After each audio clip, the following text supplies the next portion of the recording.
What's up, everybody? GP13 here after a long layoff. Bring back one of my good friends and previous guests, Brock, aka SportsBetsGuy, aka the biggest arbitrage bettor in New Jersey, aka CEO of Odds Pulse. Any more AKAs to add to that? I don't know. I think that was good. That was kind. Thank you.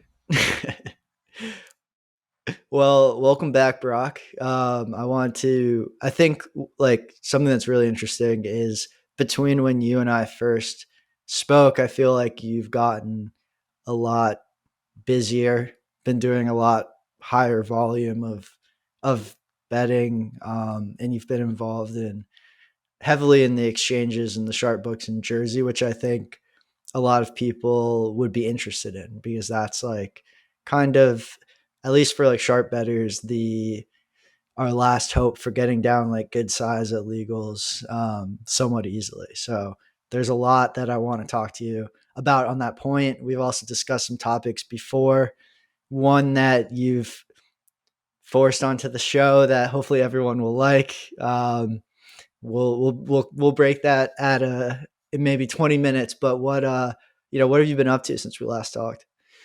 Yeah. So last we talked was like Christmas time. There was a lot of basketball betting, college basketball betting. Got into a lot of golf betting, mostly like you said at Sport Trade. Prime launching was super nice for New Jersey. So now we've got at least two sharp outs here. Um, but mostly relatively similar style of betting, mostly live arb stuff, um, with some like slightly more complex arbs. So like just something that doesn't one to one equal an arb, but with a third or a fourth bet, it would be equal to an arb. So like just one example would be like in golf, a lot of the times they'll throw markets up that are like Scotty and whoever's in second versus the field. And then, like, if you can get the field plus you can get Scotty plus you can get Xander outright, it could equal an ARB. So just like Mm. less easily observable ARBs, or like sometimes you can do like a parlay of uh, like a money line plus a prop bet over, and then you can do just the money line and just the prop bet under. But just like a lot of stuff like that. Yeah. And do you feel like those are sticking around longer for you to hit because it's not like at the top of odds jam? Yeah, I think I don't know exactly if it's on any screens, but I think almost always they're able to hit pretty heavily. I usually just pound them until they go away. So Right. it's not super common that they'll stay very long, but but I think if they weren't moving, then they would stay pretty much eternally. And I'm sure I miss Yeah. a lot of them too. And yeah, yeah. Like, so just to fill the audience, maybe if like for people who didn't see the first episode, as far as like as far as your betting style goes, it's 95% arbitrage betting, and it skews heavily towards live arbitrage. I think like before live arbitrage got big with Elf, right? You were chipping away at it, building your own software, and kind of deep into that game before it blew up on Twitter, right? Yeah, yeah. We had some we were going on live arb, just just had been like observant like anyone that the live markets were not appropriately accommodating the state information. So that was most of it. And we made software. Me and my partner, he's super smart, and we're still selling that software. It finds arbitrage bets uh, just on the main spread, total, money line of major sports, and we also have like an extension that shows what amounts you have in your bet slips. So if you're like have multiple tabs open, it keeps it relatively organized, able to be quicker because speed is very important for live art. So probably, yeah, maybe more like 80% of my volume is live arb. Um, a lot of those more complex arbs are not live. It's fairly difficult to get a live, like complex thing going because it just changes a lot and they pull the markets a lot. But sometimes they happen. Yeah, yeah, that's mostly. So what's the state of live arb? Because I think like between when we talked and now, or when we first talked, clearly it blew up on Twitter.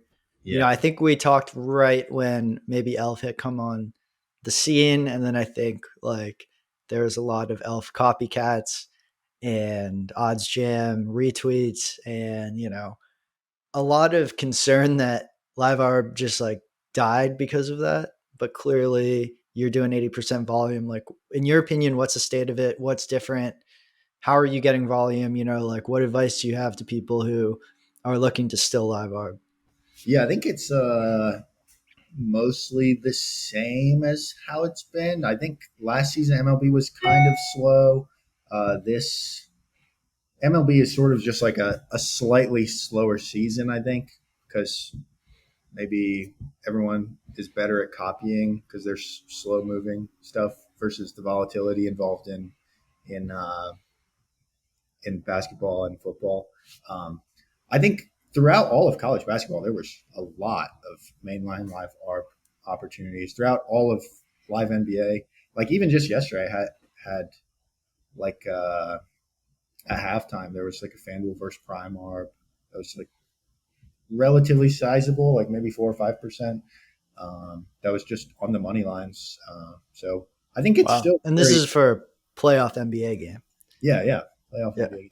So I don't think it's gone. I think it's more of a seasonal thing. I think we'll probably see the same thing happen once college football starts up again, where maybe Elf comes back on Twitter. I know he's been like relatively quiet these days. I don't know exactly why, but I think probably we'll see a large spike once college football comes back. Um, and MLB is definitely more of a grind, in my opinion, because you really need like strange, stateful situations to happen in order for there to be like high chance of arbitrage. Um, and so, like any game that's a blowout, they sort of like pull the money lines for, or only let you bet the underdog. Or like if the total gets too high, that would be a good example of like maybe someone is booked like 21 and a half runs at like a different price than the other book when the main is 20 and it's harder to copy 21. So it's you just need like high high scoring games or like maybe have an outfielder in for pitching because they just like ran out of pitchers or something like Mm-hmm. that. Um, or like any extra innings has been very good still this season. Um, yeah, anything kind of weird like that is good for live arb still. It's just like harder to get in, and also I'll add WNBA. I think it's also quite good for live arb so far. They're doing a good amount of WNBA live arb. Now it's way harder to get volume down there. They usually don't take that much bets, but that the arbs are more prevalent, I think. So I am curious about WNBA sizing because you're betting like you're ripping big size, right? So it's like what the limits are at prime, sport trade. yeah, I'm sure you're playing Bet Online and everything. Like, what are obviously you're going to not have a full FanDuel. You're not going to be able to bet max at yeah, DraftKings, but like, what are you seeing at WNBA limits, both live pregame, like the pregame like six pack, and then like yeah, live. yeah. So it's a good question. What's interesting is Prime has the highest ability to take a bet by a mile in live. At at break times, they'll take like either to win 4K or bet 4K maybe or bet 1K. I'm not sure. I think Wow, it's usually around 4K, so very high. And pretty much everyone else is like right around the $250 to $500 mark. wow. Okay, so it's really different. Yeah. And I don't know if that's, I really kind of think it's maybe an error on Prime's part. I'm not sure if they're intending to do that high of, maybe they are. I mean, I know they're like trying to take bets from sharp people, and maybe they have like a sharp better who's betting into WNBA, or maybe it's just like a carryover from bookmaker or something like that. But it's distinctly very different than the other live bet acceptors, which would be FanDuel, Sport Trade, mostly in my case, which are usually around the 200 mark. But there are a couple of ways you can sort of synthetically create more volume on a Sport Trade or a FanDuel. And so that would just be like going into the alternate lines. Or if the game is very close, a lot of the times FanDuel will have like a 0.5 spread, which is just equivalent to a money line. So you can Right. double up your bet. Right. Um, or yeah, just going down and laddering the spread line would be an example. Or another example is if you want a total in the fourth quarter on FanDuel, they'll post like fourth quarter total, and you can go over and if it goes over, then you can get like both the main over and the fourth quarter over, and it Mm-hmm. sort of doubles the effect. And the under does not work because of the overtime effect. Because if game goes over in overtime, you've got an under somewhere else. It'd be tough. Right. No, I think that's like one of the biggest skills of sharp betters is just synthetically getting more size. Yeah, yeah, Everybody reaches the point where you need to do it, right? Like it's and it's an art for sure. yeah, yeah. It's tough, but So for prime, oh sorry, no go. I was No. just gonna say it's fun. It's fun to try and synthetically create it. And like for NBA playoffs and FanDuel, I've been seeing like if you try and go on the spread ladder, um, they'll just sort of take it away sometimes. Like it seems like they always just take it away like right when I want it. So So what? They'll just gray out like the whole ladder besides the main line. yeah, Interesting. Interesting. I wonder if other people, if someone like hit it right before you or something in that instance. But what I was going to ask was like, are you taking, are you risk on at all? Or are you still always arbing? I'm definitely risk on sometimes. I had a really good like January of mostly live arbing, a lot of college basketball, a lot of NBA. And so then I was like, I just need to get more size down. Um, I, I was like, I'll just hang some of these open. And then it was just so complicated to keep track of what you have.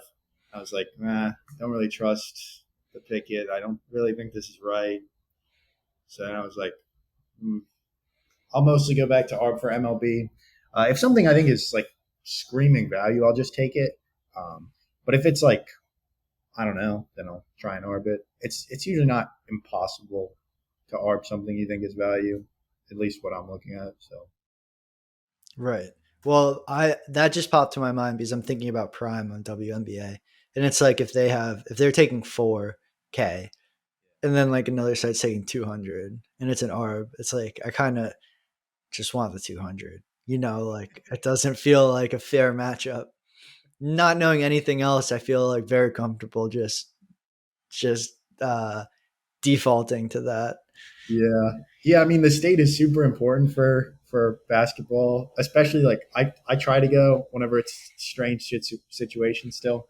And WNBA, there's I think a lot of like lagging in state. I think whoever's doing it, Sport Hmm. Radar or whoever's doing it, is doing a much worse job like propelling that data to FanDuel or Prime or whoever they're getting the data from. I think they're mostly getting it from like different sources. So like one example is I usually rely on Caesars for the even though I don't bet there, I'll just have them open and see like to see when and who called a timeout in the game because that Okay. sort of indicates possession. It's super useful to know possession, unlike the last. Like if there's 5 seconds left, will they score? And like half the teams they'll know what the team was. They'll say like fever timeout, and half the time it'll just be like timeout. So they don't really know. So I see. And like if you're watching, like would you see that? Is it like is it so laggy that you could literally just front I run it a mean, little?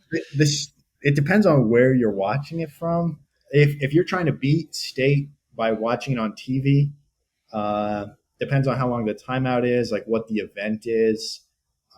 Because usually, if it's at a break, timeouts can be like maybe 2 minutes, maybe 3 minutes, maybe like 10 minutes at the longest. And the streams can go so far behind.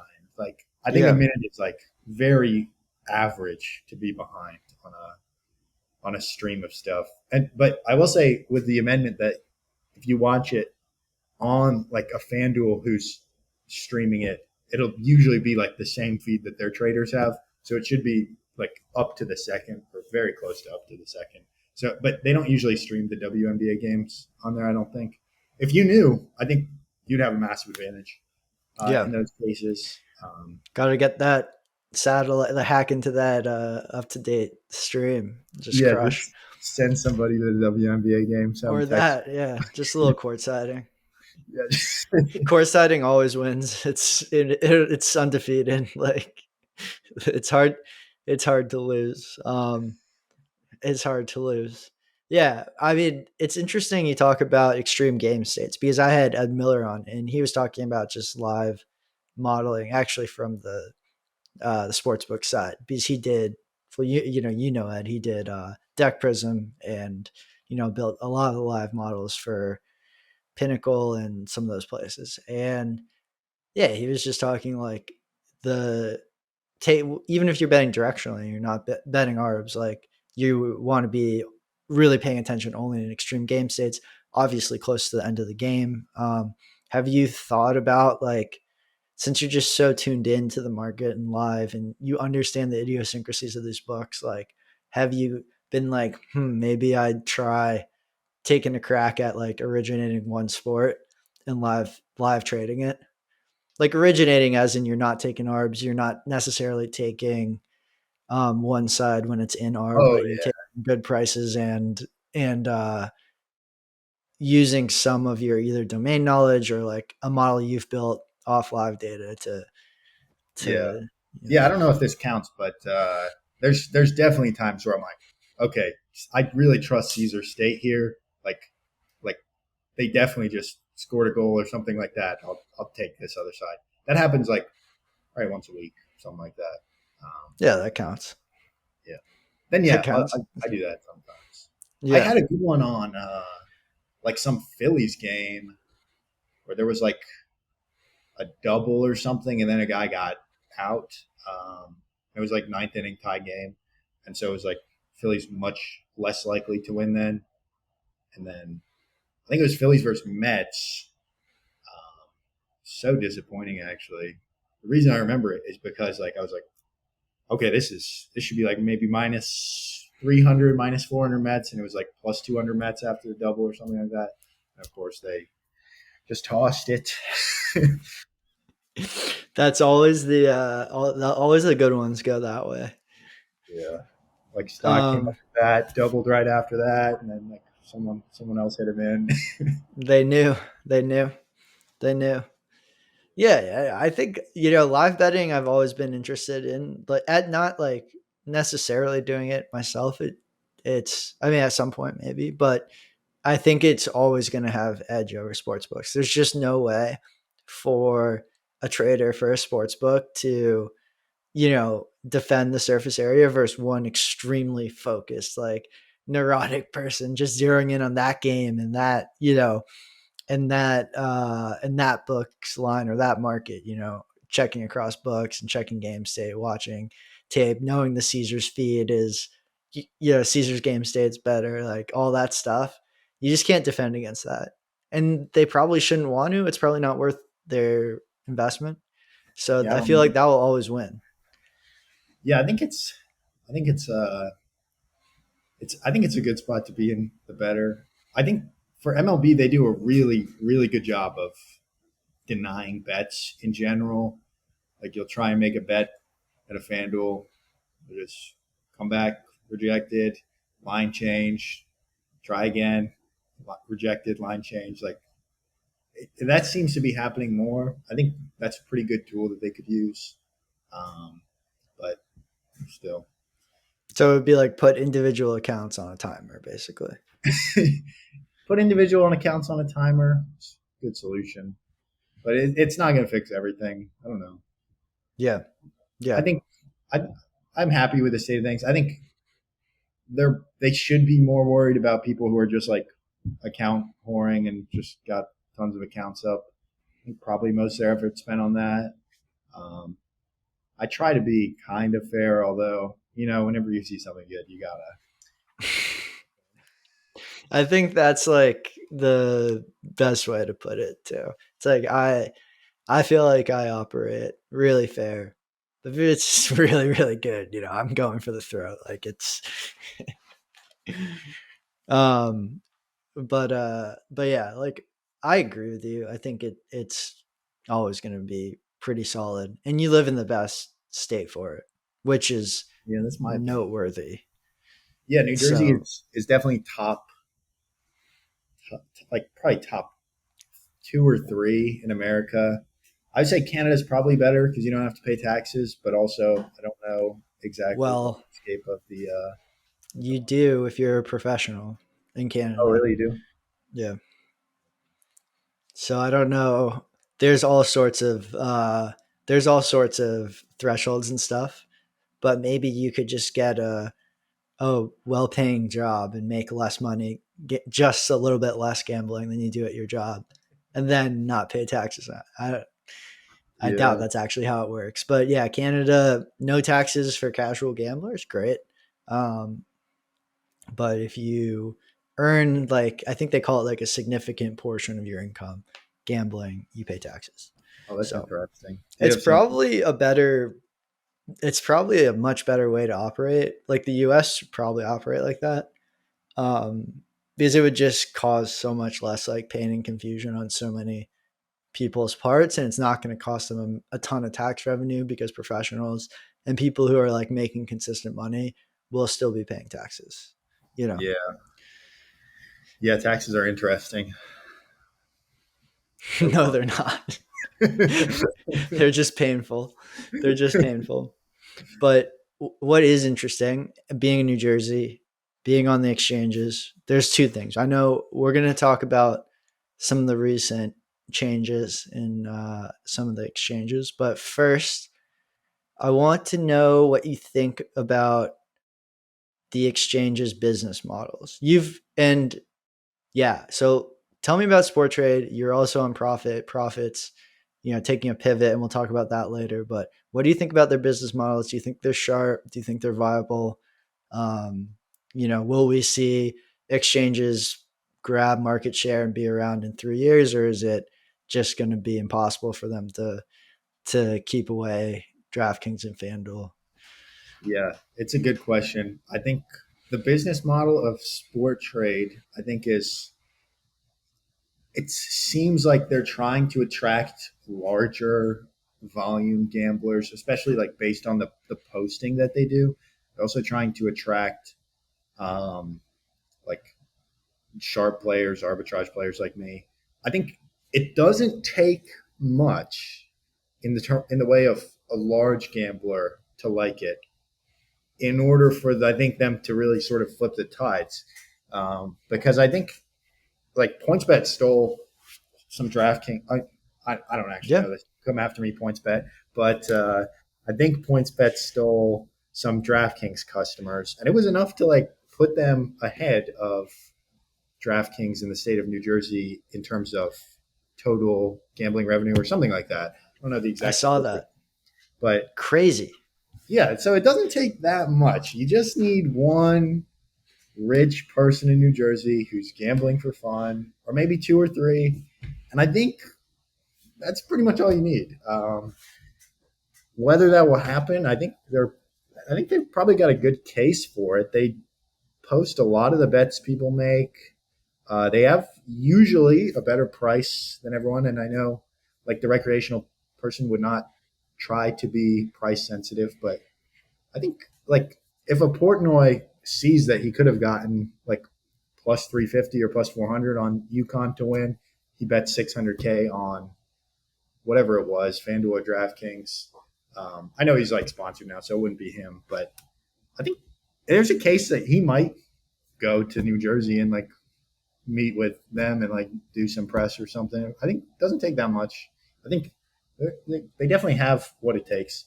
And also, they just released like this tape feature so you can see like all of the deal flow that's going on. And I think there's a reasonable amount of bets. I have like my guesses of when a bet is an arbitrage.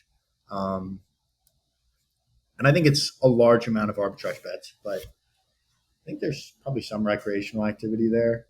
And I don't see why they would really not beat FanDuel or DraftKings or be able to. If you're offering a better price, if you're offering like a relatively good user experience, I think FanDuel and DraftKings just sort of have the state of the market pretty well cornered in terms of bettors who are going to bet in a legal way. And I don't know exactly how that happened. I wasn't really here for like most of the fantasy gambling time. I would guess like they did something to really acquire all of the fantasy market, and it's probably mostly the same people they sort of pushed into that. So maybe something like that. But maybe if they're playing long, I think the young people like say there's a new cycle of bettors. I think it's very high odds that they would get some recreational action, and I don't see why it couldn't be a lot of recreational action necessarily. Other than like a couple of things, like not accepting bets on a computer, I think is like a small problem. I don't think that's a huge problem, um, and just maybe not going viral enough. Like FanDuel has a pretty big virality to it with like the same game parlays, but I think they could offer some parlay products. I'm not sure. I think my outlook is maybe like plus 700 that they're able to be like long term competitive, Mm-hmm. something like that. I think they've got a shot. What do you think? Yeah, I think that's about right. I think yeah, I like everything you said. I think the tape is interesting. I mean, I come from a trading background, like financial products, and the tape rules all. I think like most people would say, if they could only have one thing to look at, it would be the tape, right?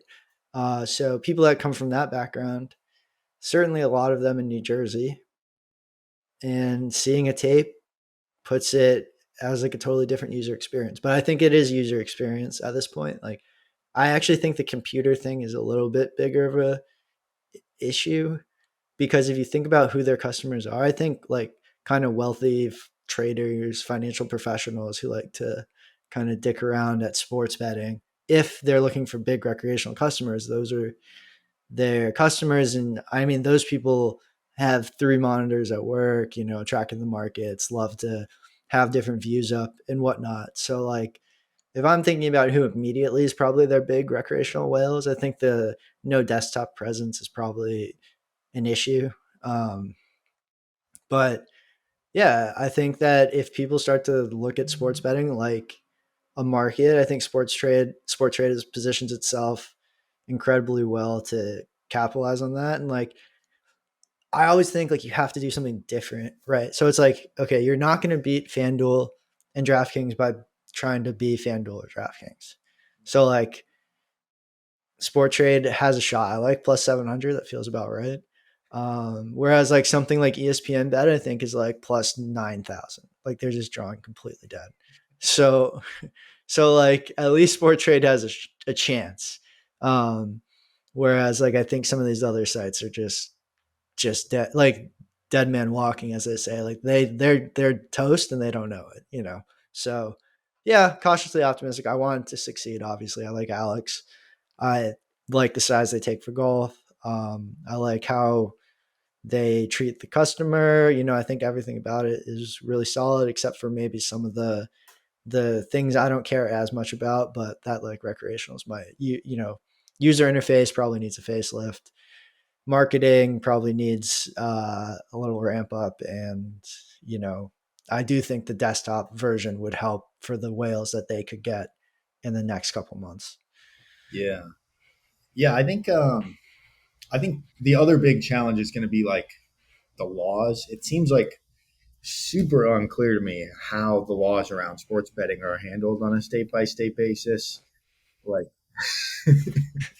like I don't know what's going on really, but I would guess like FanDuel and DraftKings have some influence there. I don't know how much influence Sport Trade has. I think it's not zero, but You think it's not zero? I think Okay. it's close to zero. But Yeah, I think yeah, yeah. Sure. It can't. Zero is hard to achieve, right? Like it has to be non-zero yeah, because Alex Kane was on one of the most influential podcasts in the game. The Risk yes, Taker podcast. So like a lot of dignitaries, people yeah, who move laws, listen in, to yeah. this. Yeah, So I'm sure some like it's not that far off that one of them would hear about it. But I don't know. Yeah, I don't know if like if the regulators are positioning themselves to be like we don't want any pro sports bettors or like we only want two sports books. I don't know what their goal is. I don't know if they want like no offshore action. Like nothing about it really seems clear. It seems like they're mostly okay with the offshore action. They're mostly okay with like bypassing the laws, going sweepstakes model. They're mostly okay with like sort of just like we're gonna see how it goes. We don't like the Shohei's interpreter bet. I mean, kind of weird, but and then we don't like that like whatever Jonte Porter like bet $80,000 on his unders. Like that's like the only things that I've seen strong like no we can't go here type of. yeah. Well, you mentioned this is a topic that we want to cover. You just mentioned there, sport trade going strong in New Jersey on the exchange model. They have a competitor, a book that was, or an exchange that was often in the same sense as sport trade, has tapped out and gone to what you would call the sweeps model. What are your thoughts? And they're not the only one, right? So there's two that I There's know of. also Novik, and I don't know exactly what their plans are. I don't think it's super clear that they've announced like they're going sweeps model. I think that is what their plan is. Like I think the official things that they said were like we're closing down in operations. I think Novik said the same thing, and we're going to be like ramping up in near football season or end of summer time frame, and we're going to be accessible in like almost every state. So Yeah. that sort of implies sweepstakes. And I think it's interesting. I think the main players in sweepstakes now, I think Flip is probably like the lion's share of the sweeps model. And I think Yep. there's like four other competitors like Sportzino, Thrills, Rebet, and I mean it just seems like a very shady way to go. It seems like and this is just my opinion that it seems like Yeah. it's trying to pay less taxes. It's trying to get like more recreational action in the form of younger players, and just trying. Yeah, that's a bad spot to be. And also, it's trying to sort of avoid whatever like but like securities are in place already, which are probably something like have all the funds to pay your customers or like be responsible for an audit every like whatever it is month or something like that's I don't know what the level of security is but I would guess it's something like that and it seems like they're probably going away from that and I don't necessarily fault them. I think if I was starting a sports book probably sweeps model it's probably the good way to go. You probably have the ability to void customers wagers as well in addition to like a lot less hurdles to overcome. And I'm looking forward to it. I think I'm going to definitely use the whatever profit sweepstakes book is, and I'm definitely going to use whatever the Novig sweepstakes book is. As a customer, I feel like I'm mostly winning. I think profit is struggled maybe in a little bit different of a way than Novig. I think, in my opinion, I think Sport Trade usually had more liquidity, usually was had the markets that I wanted, which were almost all live. I do think they did a great job on live tennis liquidity. And I also think they did a good job with their profit boost product. I was pretty much always using that. So I think they were good, and I don't think they got no volume. I think they got like a very reasonable amount of volume. I think good amount of sharp bettors were using them. But I mean, exchanges are not really super popular, so it's a tough spot to be in whenever you got two exchanges operating in the same state. And then Colorado Novig, they've got like the same thing, Sport Trade's there. Plus you have Circa there as well, who's taking sharp action. And plus Prime had just joined in New Jersey. And baseball's sort of a slow season. Maybe they were saying like this is the time to pivot. I think that's probably like get ready for a football season where there's more recreational action to be able to achieve something like that. Um, it's just that it's sort of setting itself up for like someone in the sweepstakes game is going to have a problem. Whether like some regulator says like no, like 18-year-olds shouldn't be betting or 19-year-olds shouldn't be betting like the last 21. Whether that's the problem or whether one of them decides like we're not going to pay out because we don't have any money and it like screws a lot of people out of money. Something like that will happen, and then I think sweepstakes, or maybe it doesn't. Maybe it just works out and everyone goes sweepstakes model. It's the way of the future. I don't know. I think there's sweepstakes like casinos, like Chumba Casino is one of Oh them. yeah, yeah, Chumba. I hear their radio ads. Yeah, They so like are for some aggressive. for some reason they're allowed to exist. I don't know what. It's just sort of seems like a weird like part of the U.S. law, and I'm not sure if like the regulators are just not aware this is happening, or like they're all backed by Fliff, or what. Like, it's just super unclear what the regulators' positions on a lot of things are, and I just don't think it's like a lot of America's concern or like the voters' concern that like gambling gets handled in any kind of way. I think they're sort of acutely concerned about responsible gaming, and that's like very small percentage of the average voters concern. And other than that, it's probably like don't really care. Assume sportsbooks are making money. Assume we're getting their taxes. Assume it's like sort of okay. So Yeah, sweepstakes, interesting. I'm super excited for their launches. It'll be fun. And if anyone else yeah. goes sweepstakes model, that'll be fun too. It's an ever changing landscape. It's really fun to watch. I think that's a. I think that's an awesome overview. I think you pretty much nailed it. It's kind of like the forced parlay apps, but round two, because those are sports books, right? And they couldn't say they were sports books, but you know, and they didn't have regulation. And like, I mean, you know, I got I got screwed by one for 35K when they stiffed me, and then they recently went under. Another one, Sport Quack, just went under, right? That was whack. And they went under, and they're not paying because they owe their bank like like 200K, and they were like, yes, we'll pay our customers with the funds that we receive. We just don't have them now. It's like, well, you never have them. You're bankrupt. So they're not paying. They're bankrupt. Thrive went down. So it's like the small ones go down, but Prize Picks and Underdog kind of just keep plugging. Yeah, And I kind of feel like that may be the sweeps model, because if you think about it, here's the problem. And yeah, this is the problem with units, right? You have an inexperienced person open a sport book, someone who just doesn't know anything about sports betting, hasn't worked in the industry, doesn't understand math, risk, whatever. Same with Quack, same with Thrive. And they get buried, as happens. You have to really understand like tail outcomes to run a risk room in any risk taking industry, right? And they get buried, and a black swan to them happens, but they don't know what a black swan is because they don't know anything, and they just go under. And that could happen with the sweeps model. It's very hard for it to happen with the traditional sportsbook model. Not that it doesn't, but if it's regulated, because there's so much like fucking pain in the ass paperwork you have to go through. And eventually you just like, it's just easier if you have people going through that process, the regulatory process, I think, who know something about the industry. It's like a prerequisite to understand the industry to get licensed as a sports book.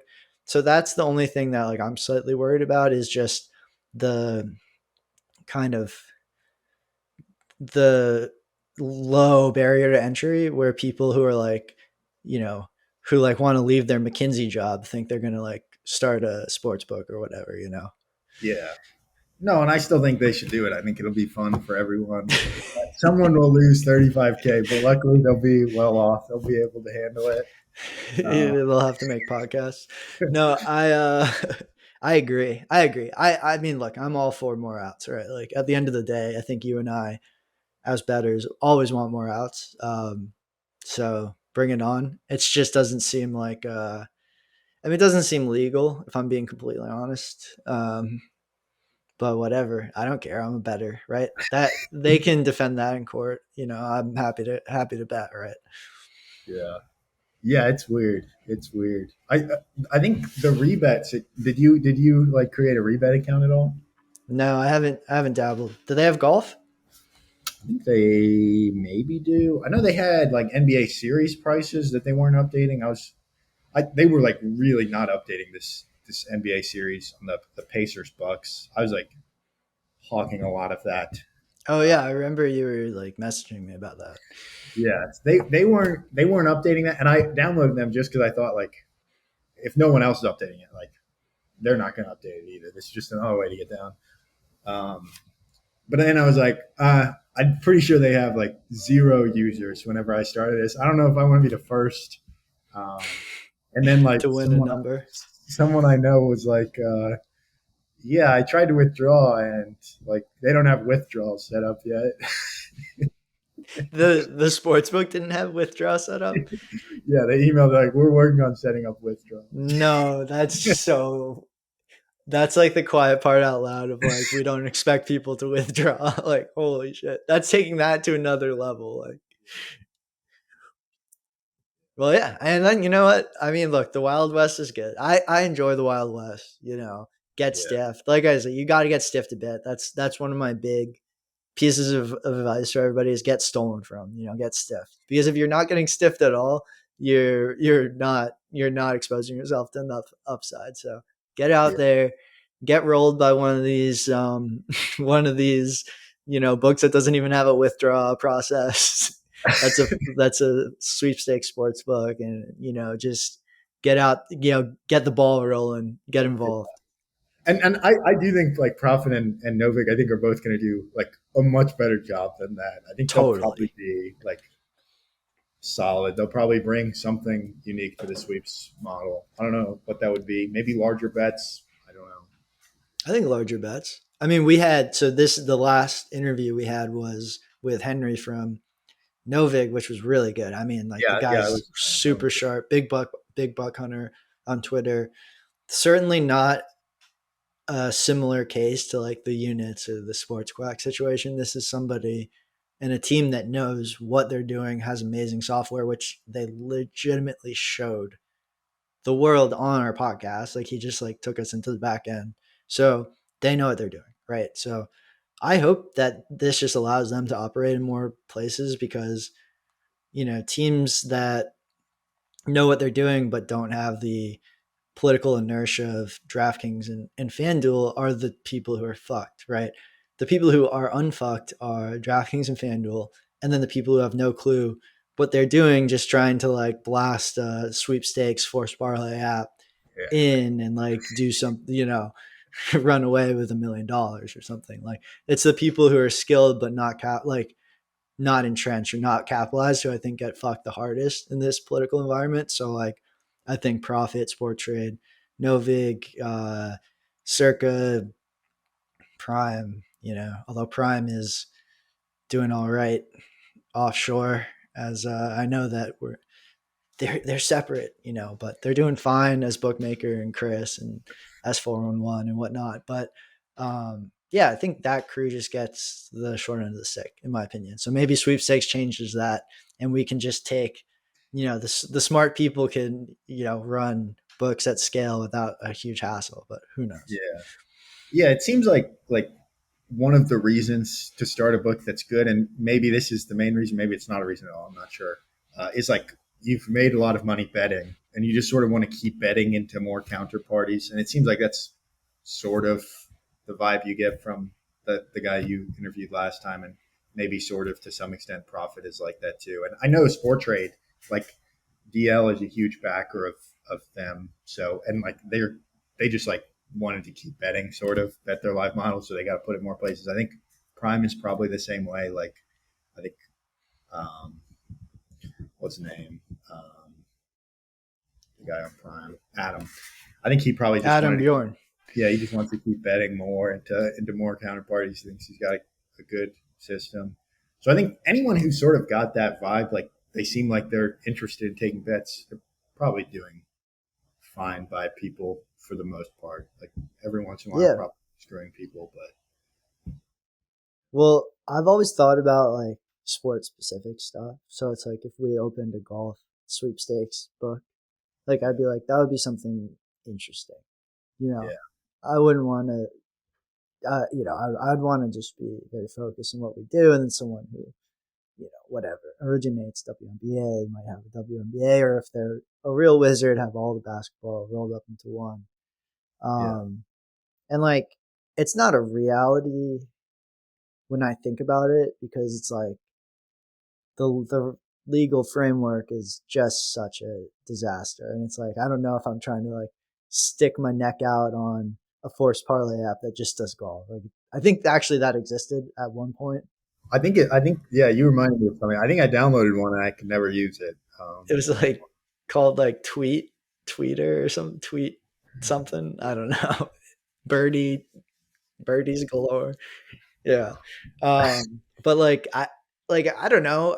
I guess I'm biased, but I feel like having some easier way for the specialists in certain sports to kind of like offer markets would be, at least it would be good price wise. I don't know if people, I don't think DraftKings and FanDuel would say it's like good, but I don't know. Yeah, yeah, Could and I think be that's a okay. good point. And I almost went a little bit more into this, but I tried getting some like prop lines on some March Madness, like props on which team to go further markets, because they were just like super obscure. I thought like there's probably not going to be too much competition here. Not going to show up on odd screens for sure.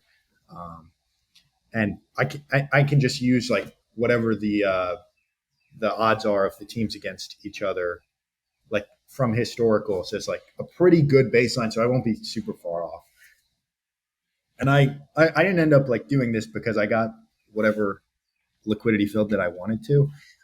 But Profit has this feature where you can ask them to, or now they're gone, but they had this feature where you can ask them to list a prop market and you can post liquidity there and then people can just hit into it. Now, no one will ever hit into it unless it's like something either super recreational and fun or it's an ARB to something. So this was the ARB to something was like the main strategy. Um, so I think the exchanges sort of have a reasonable way to go about this.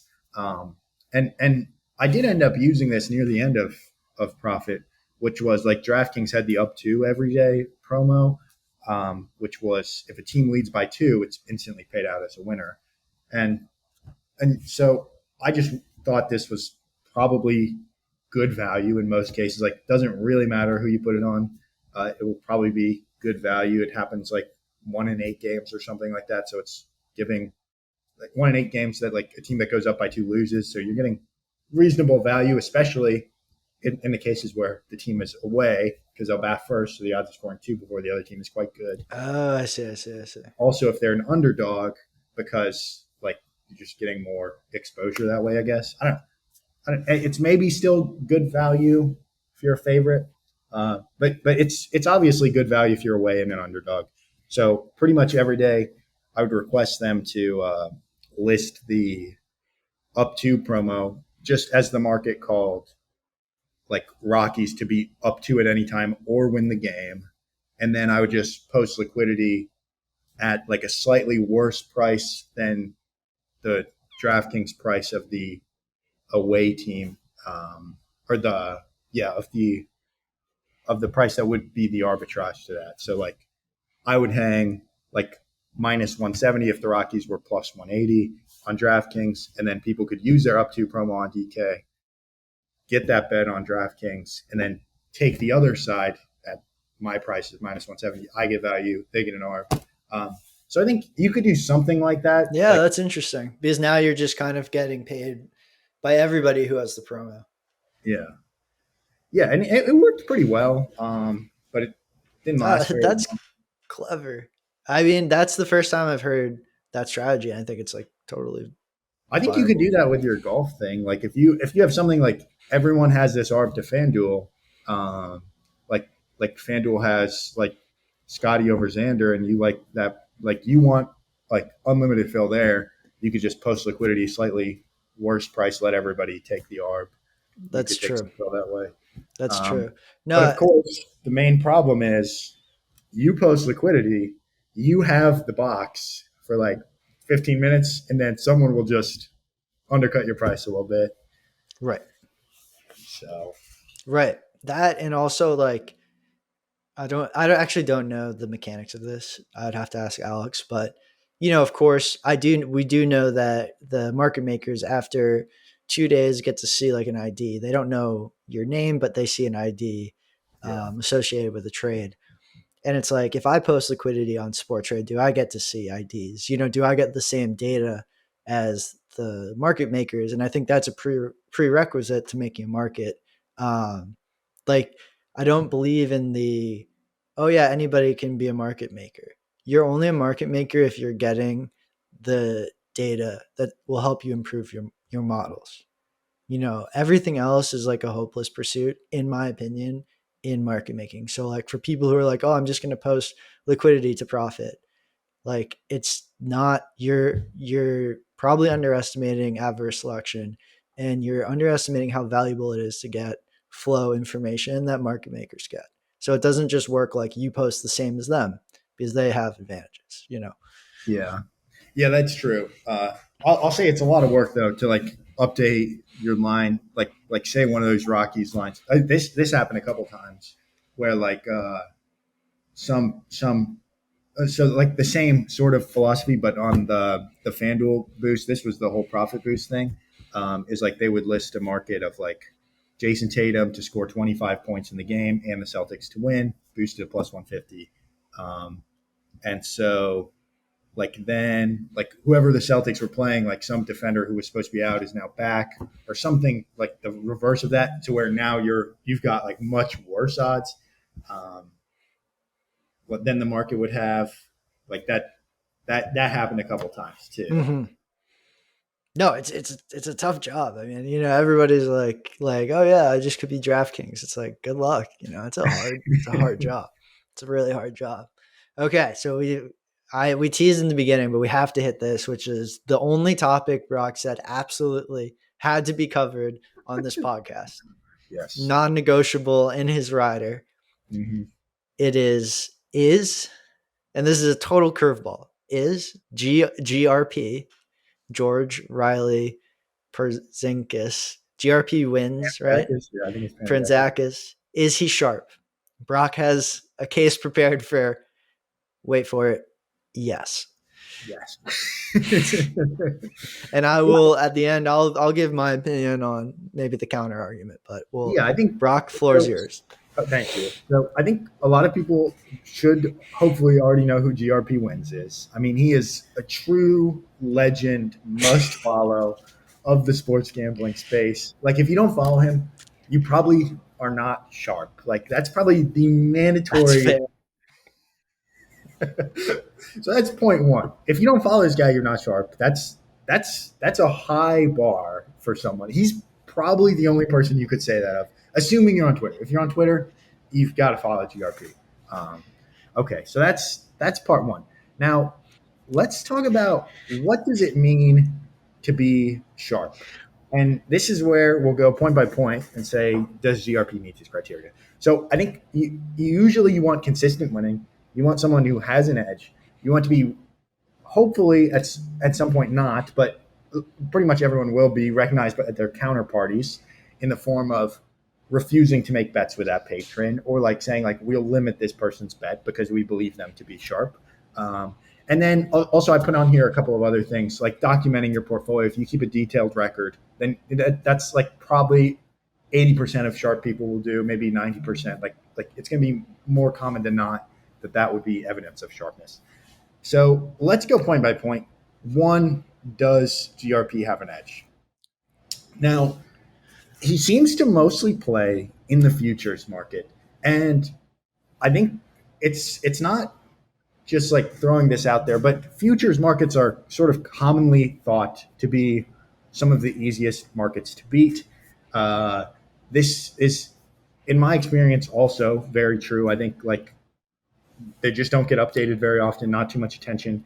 And it's a lot of reasons. So one of them is you avoid the screen tools. So the futures prices are not going to be like flashing up on everyone who's just fiending away on the odds jam on a bait screen or the odds pull screen. We don't show those. Right away, anyone who's just a screen junkie, 90% not going to see a futures market. Okay, so he's avoided a lot of the main sharp action. And then the other part of the people who are going to be sharp and attacking these futures markets are going to be, and looking more comprehensively, they're generally going to be avoiding a lot of the markets that he hits because it takes so much time to cycle through the money. And that's like, say you want to get like $20,000 filled on like Chiefs to win the Super Bowl now. Like it's just not a good use of your capital. Like your edge would have to be very high in order for it to be beating inflation, beating like just regular returns of the market. And you want to cycle through your money relatively often. In my experience, I don't know anyone that strongly disagrees. I think if you have unlimited bankroll, then that's not necessarily true. Or if you're just exclusively focusing on futures, that might not be true as well. But so futures, the point is they should be relatively edge rich. And so I also want to say that the futures markets are generally, in my experience, going to be beaten by events. And the first event, and I think this is where it really applies to GRP, is the listing of these markets. So as soon as someone, whether it's Circa listing the draft props that they'll post, or as soon as a book lists those markets, they're going to be having value unless they got everything right, which of course they didn't do. So that's the first event. And I do think, in my experience of watching the bets that GRP places, they are almost always very close to the time of the listed markets. So I think he checks that box. Like this is going to be a time where there's edge. And I think he's going to be one of the first people to look at the edge. I think he's going to be usually hitting the edge. I think it's possible. Okay, so does he have an edge? I think the answer is yes. And I think just like one example is like the number of quarterbacks drafted prop market. I think he got that very quick in terms of like how soon it was listed. It just seemed like I didn't see any book really touting like play our draft props like they did like a few days before the draft or even like a week. He got it early. So I think he's got an edge. And that is one part of being sharp. Now, documenting your portfolio, this is going to be the easiest box for GRP. We can just skip it. No, we gotta shout out the notebook. Sorry, please. Yeah, the notebook is just legendary. I mean, he writes everything. He talks about it all the time. He's like religiously documenting. He updates with like the position value over time. I mean, he's very good at documenting, and also he takes pictures of his tickets and he posts them online. I think most people would agree he's documenting his record. It's possible he's not. It's possible he's hiding some things, but I think most people would agree he is. Okay. Now, counterparty risk. From Twitter, we know that he has been limited by Canby, by DraftKings, and I know a lot of people would say, like, these are easy books to beat. They're fake books, whatever. There is a tweet that Benson tweeted that said they listed him as S question mark in a response to Google. I remember that. Yeah, so I don't know. I tried to find what the circa ratings of people were, but S question mark probably means sharp questionable, maybe sharp. So like this is a book that also has gone on the record and said they think only about 5% of their players win. So if he's S question mark, he's probably, and I know maybe he was saying that in jest, I don't know, but that means they think he's maybe in the like 10% range and unknown yet. We'll figure it out. But he's trending towards top 10% of bettors at Circle, which is a sharp book. Not too many recreationals compared to a DraftKings or a Canby. He's already limited to DraftKings Canby. I think the counterparties are relatively afraid of him. I know he gets mocked a lot, but counterparty risk, I think he checks this box. Okay, step number 4, I've got where does he get his info?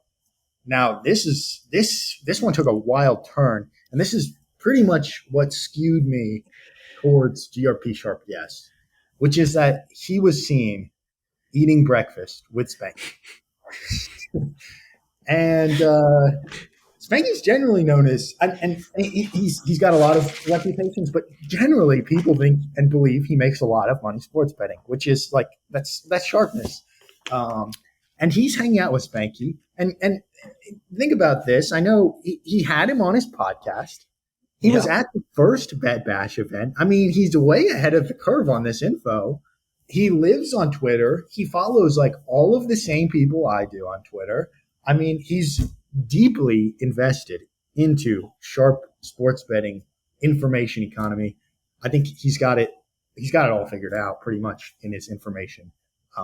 And not only that, he's subject to an insane amount of interaction because he tweets like every day, multiple times a day. And it's these sharp people who are like giving him fair criticisms, like, oh, do you think like just making fun of him? But I think there's some evidence that he knows it's trolling. And just a couple other notes. He's been a lifelong advantage player. He played poker. And you sort of ask yourself this question, why would he be posting so much misinformation or like cues that he's not sharp? And I just think he's trolling for the most part.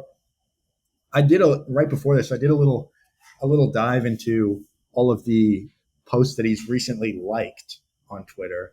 That's interesting. And so what it looks like he's liking is like people who recognize him as trolling. Like here's one, for example. I'm looking forward to the weekly videos with the notebook. Okay, guys, week 2 update. We started out here with 10 entries. We're down to 4, but there's only 6,349 people left. Each entry is worth $1,000, now valued at $1,362. So we're in the money theoretically. So this is like clearly a troll. And GRP liked this. It only has 2 likes, 38 views. So I think he's like sort of indicating that he's aware this is a troll. And you've got some other ones. The classic GRP screenshot of a screenshot. He liked that. He likes some other stuff too, like some takes on cash outs and when their value, positive or negative.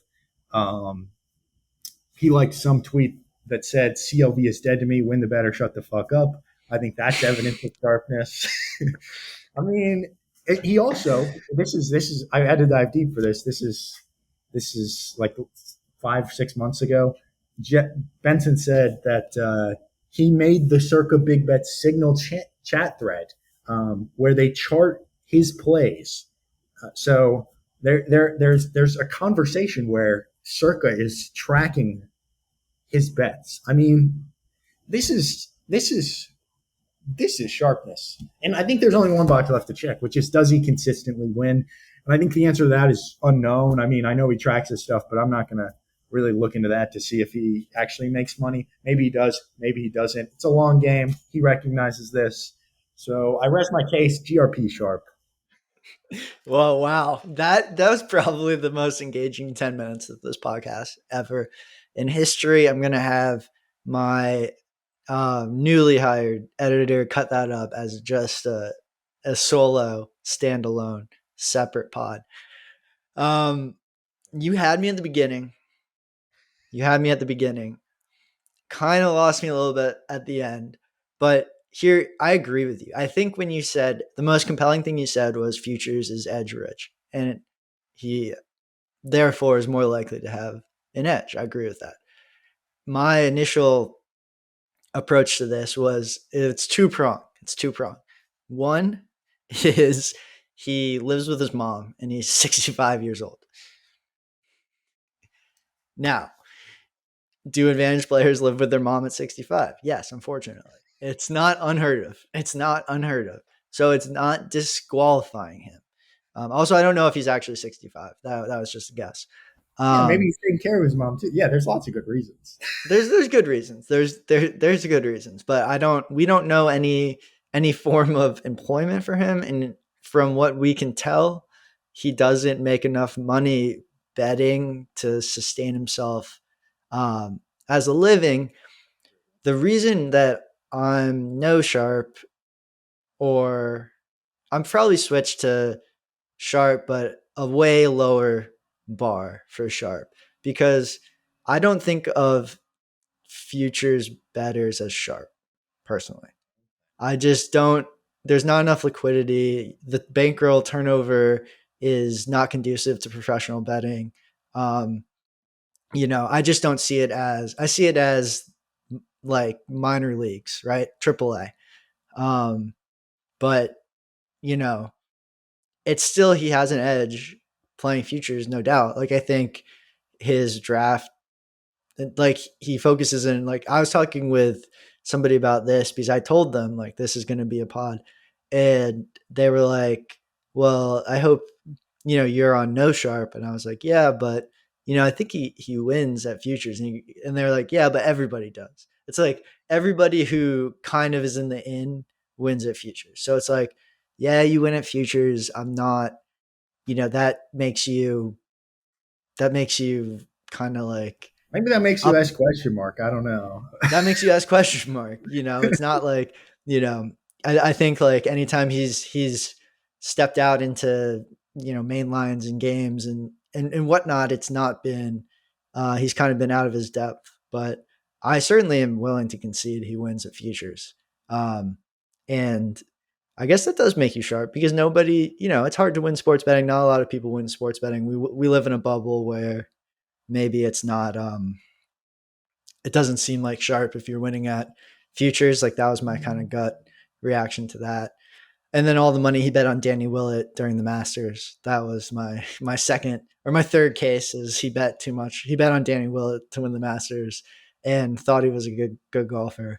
Um, and yeah, so you know what? I'm GRP sharp S. I'm GRP S question mark as GRP wins at futures. Can't make a living sports betting and can't beat any main markets yet. But he's plugged in information wise. He has a good handle on specifically like draft and award props, which he knows his niche.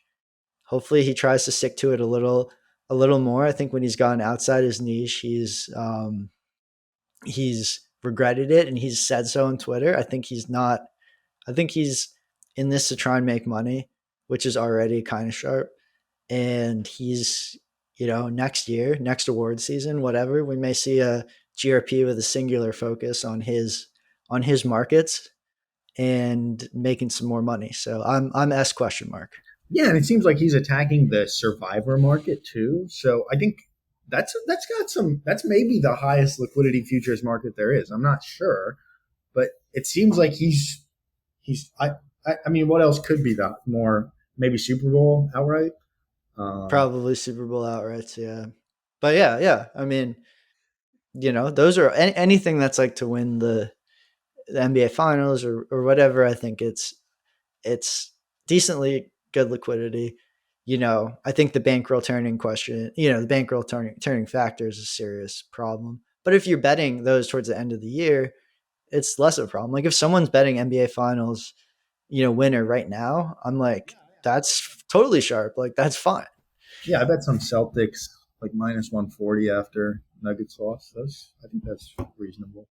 Yeah, that's a totally different question. So yeah, I'm S question mark. I think if he sticks to futures, I'll I'll switch him to SF sharp futures. Like I certainly couldn't beat him. I wouldn't go up against him in a futures betting contest or like a draft or awards betting contest. Certainly not. Like I would be severely outmatched. So I'll definitely cede that to him.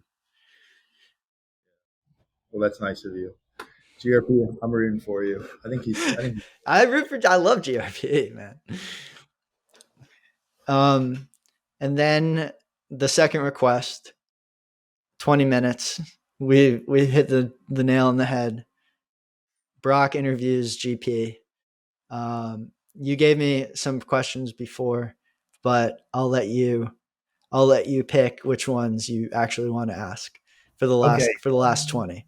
Yeah, let's start with the one that you said you were going to think about, which was your biggest bad beat story. Okay. So there was two that came to mind, but I will I break my bad beats into things that like lost me bets. Like, okay, someone like I thought about we had a parlay. Um we had like a 50K double bogey from I think it was Hideki Matsuyama from the middle of the fairway on 18 at the PGA Championship like a year ago. And certainly that was like I'm just speechless, like speechless. But Wait, that is like kind of can you explain more about what happened? What did Hideki do? I missed the PGA. I've never oh, followed this the. was just like a random thing. But basically, what happened was we had this was back when Underdog was allowing like score parlays, Okay. and we had Hideki as like the last leg in a lot of parlays on Underdog, basically. And all of our other legs hit, and we did win some others that day. But it basically comes down to Hideki making a bogey on 18, and he hits into the fairway. So I'm basically like, okay, it's over. Then he like blows it over the green, chips it back over the green, chips it on and misses the putt. It makes a six. And it was like 50K of parlay tickets lose. Um, and like that sucks for sure. But for some reason, for me, like I'm thinking of a I'm th- I'm thinking of one of the most tilted I've ever been in my life, and it was basically like we sent this play out, and it was another parlay situation where everything hit, and it would have been like 30 grand, right? So less than the Hideki bet beat.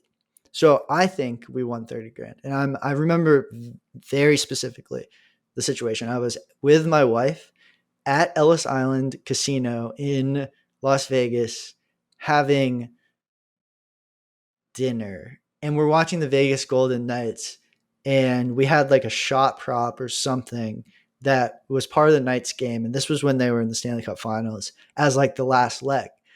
And we're watching, and it's a sick atmosphere because it's in Vegas and they have this great outdoor bar setup. And I see the shot prop hit. I'm like, let's fucking go, whatever, celebrating.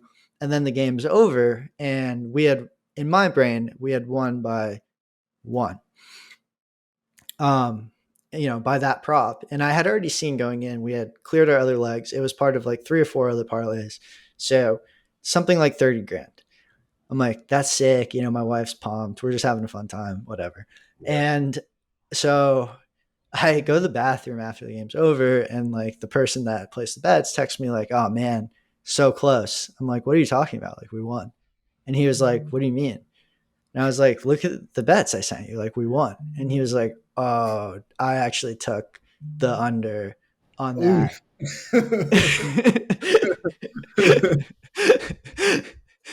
And so instead of winning by one, we lost by one. And the shot I was celebrating was actually the shot that cost us the 30 grand.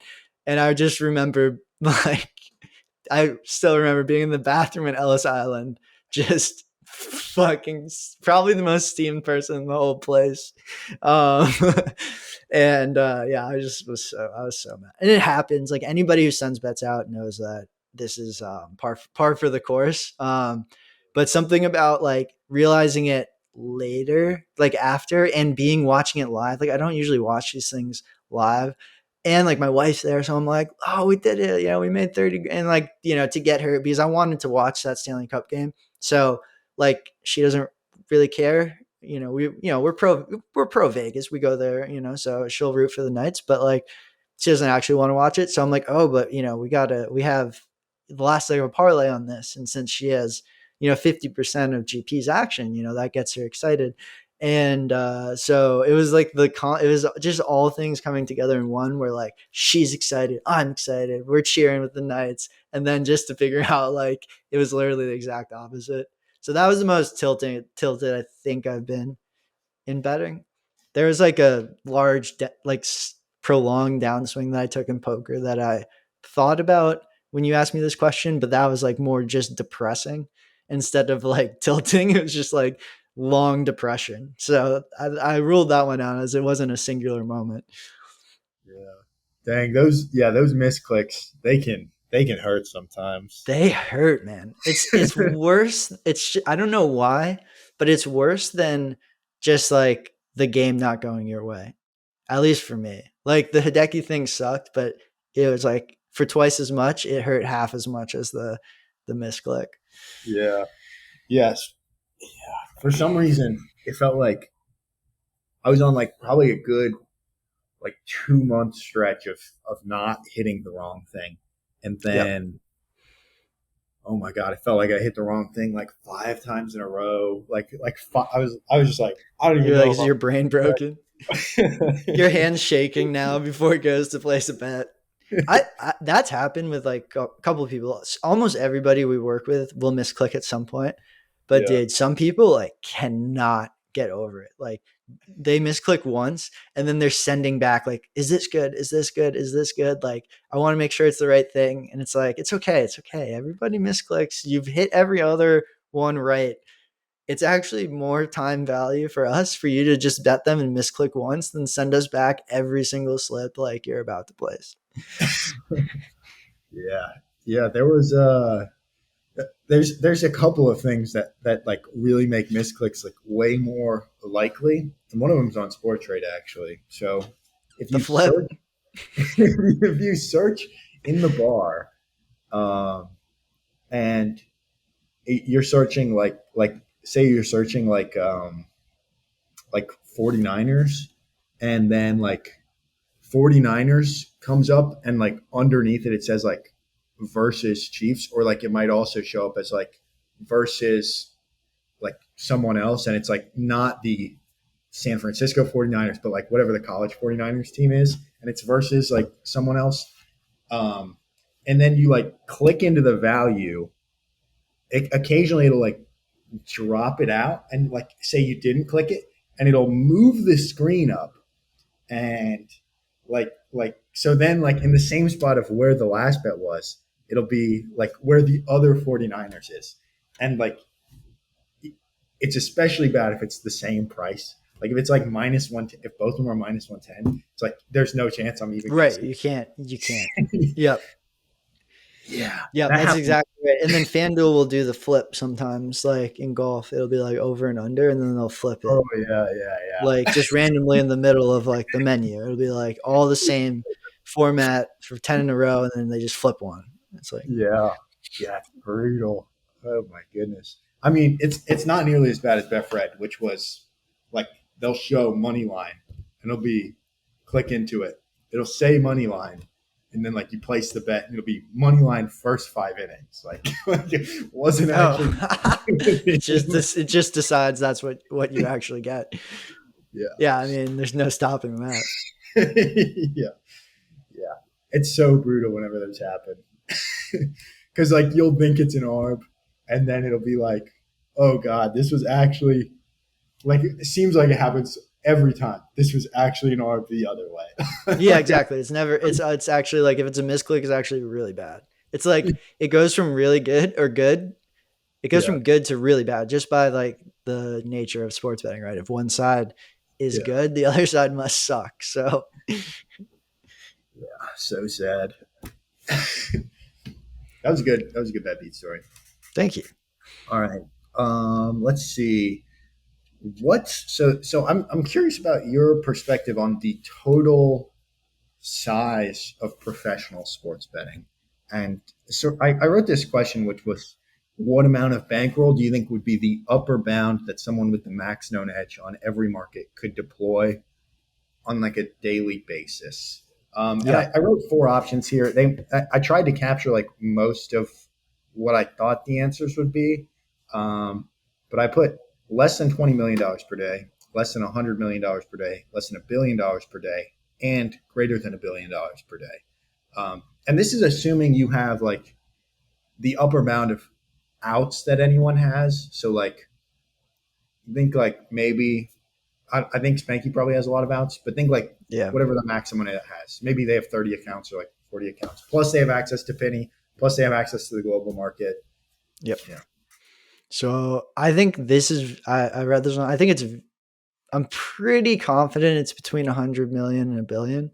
Um, I just did some back of the napkin kind of math in my head on like getting around like, a couple million for an NFL game. And then you have some like college football that you tack on with some extra basketball. And then, if you're catching a really sweet spot of the season, you might get a couple other professional sports where like with just NFL and college football, you probably get over 100, but it's a long way from 100 to a billion. I think a billion would be very hard to get down, even if you had the max edge on, all the sports. But it could be wrong. I think it's certainly over 100. So I guess if I'm wrong, I'm wrong on the low side. So do you think that's about the amount that's being deployed on a daily basis? Like between all of the sports bettors? Like do you think it's around 100 million is being deployed? And obviously I think now is sort of a slower time because Yeah. know, NBA really on a Um, basis, but I think yeah. it's still reasonable volume. Yeah. I think over 100 mil is deployed each day. I mean, we would have to take some offshore extrapolations and then like go into the data that, the public companies file. But just by kind of thinking about it on a game by game basis, like how much do I think's on a game? Again, it really matters what season it is, and we're talking just the U.S., right? No, global. Oh, globally, then yeah, for sure. Globally, if you include soccer, which is I think an even bigger market than NFL, then yeah, definitely more. And I mean, look, you could get down a million on an NFL side, like easy, right? Not easy, I don't but know how it easy that would happens. be. I think it's possible, but Yeah, I think it would be tough, and I don't think you could do it all the time. Maybe I'm not trying to do that, but maybe some people are. I think like probably like if you bet a million on a side, I would guess that they move the line in most games, but and maybe your yeah, edge would go away before $1 million, that's but true. maybe not. You probably get.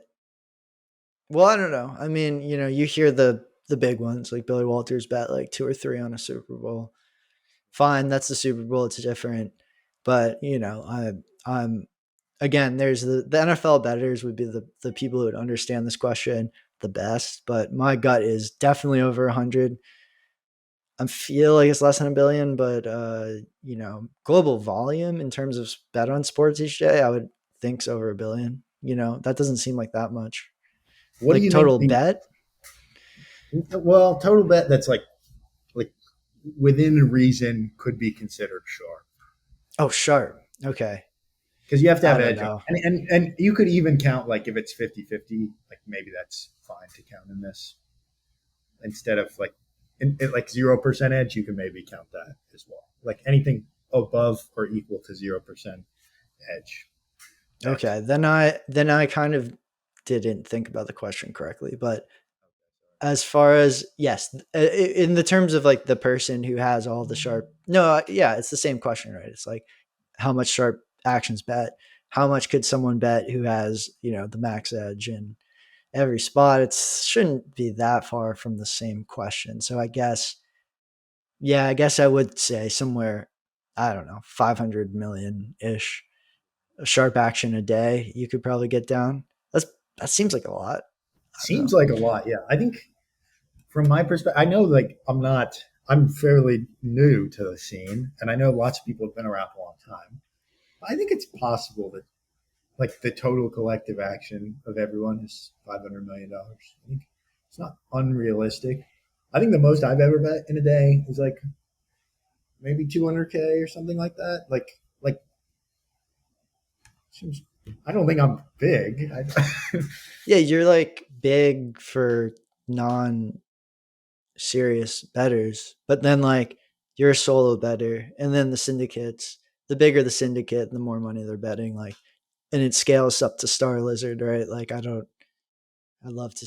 They if there's one person who knows the answer best to this question, it's probably Tony Bloom. But if I can get him to appear on this podcast, I will ask him. Okay, that'd be good. Okay, you want to take one more question here? One more question. Okay, let's see here. Yeah, this is a fun question. Who do you think is the most recreational player? Like you're opening a sports book. Who do you want betting at your GRP golf or not And you GRP? had Sorry. GP golf. You had two people I couldn't use when you Yeah, wrote this question to me. yeah. I put Portnoy and Trent on here just because they're like sort of always touted. I think as Yeah. and I think for you, it's probably going to be a little bit different because it's going to be a big recreational golf player. Maybe they overlap a lot with recreational other sports bettors. I'm not sure.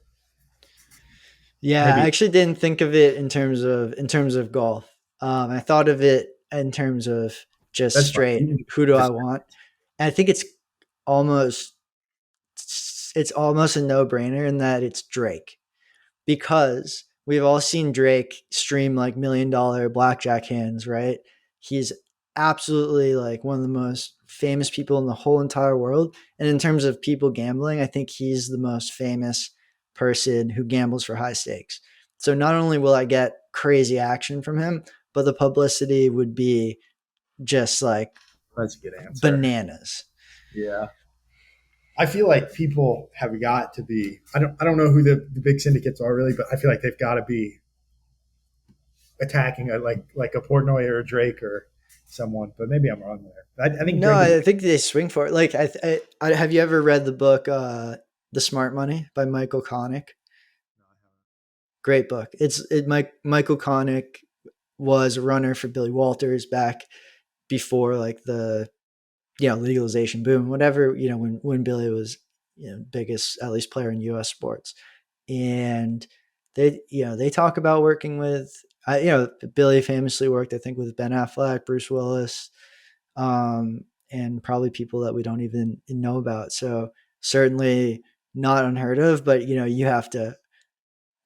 I would love to, if any movie stars who are watching this who've gotten to hour 1.5 of this podcast, please hit me up because I would love to work with you. But yeah, I'm sure they wouldn't tell you, but I'm sure like a lot of the big syndicates, who knows? Spanky might have a movie star too. I have no clue, but Yeah, he probably does. I think like it's a very early thought. I think to like want to have like someone who is famous.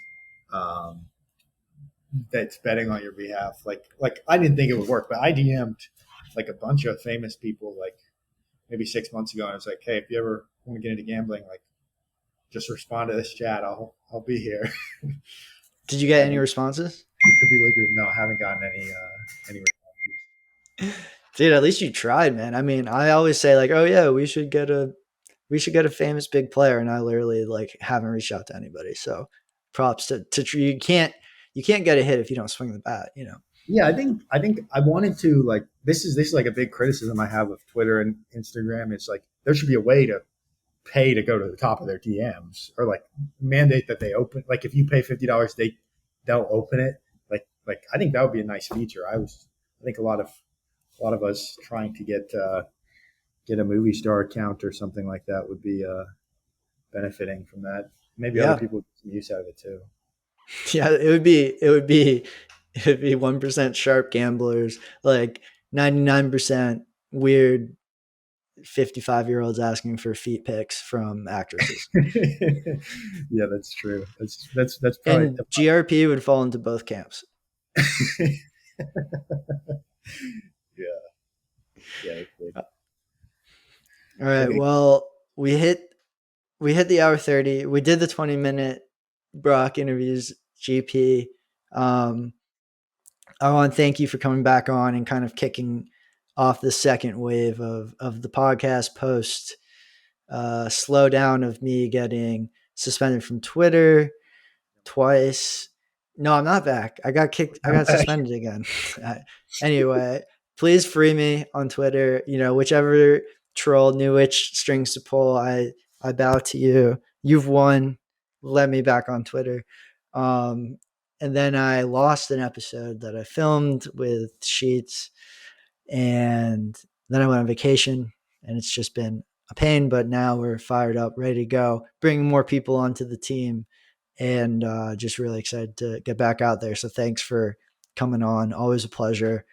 And you know, any odds polls plugs, or you know, the floor is yours for the last little bit to Yeah, say your definitely. piece. We've got odds posts we're running. We've got free 2 week trials. You can sign up with code PANTS. It should give you just give some credit to Golden Pants here. But free 2 week trial. We've got live ARB tools and software. We've also got a good community of live ARBs. And yeah, that's it. Thanks for having me. Awesome, man. Well, I'll put the link in the description. Thanks again for coming on. Thanks everybody for listening in. If you have opinions on this, is the first time I've asked for comments, but this is probably the most applicable time. I need people's opinions. GRP Sharp, yes or no, or S question mark, or SF in the chat or in the comments. Please just comment your take on GRP. I think Brock presented a pretty compelling case, so would love to see if everybody agrees. All right. Thanks everyone for listening, watching. Brock, thanks for coming on, and I will see you guys on the next episode.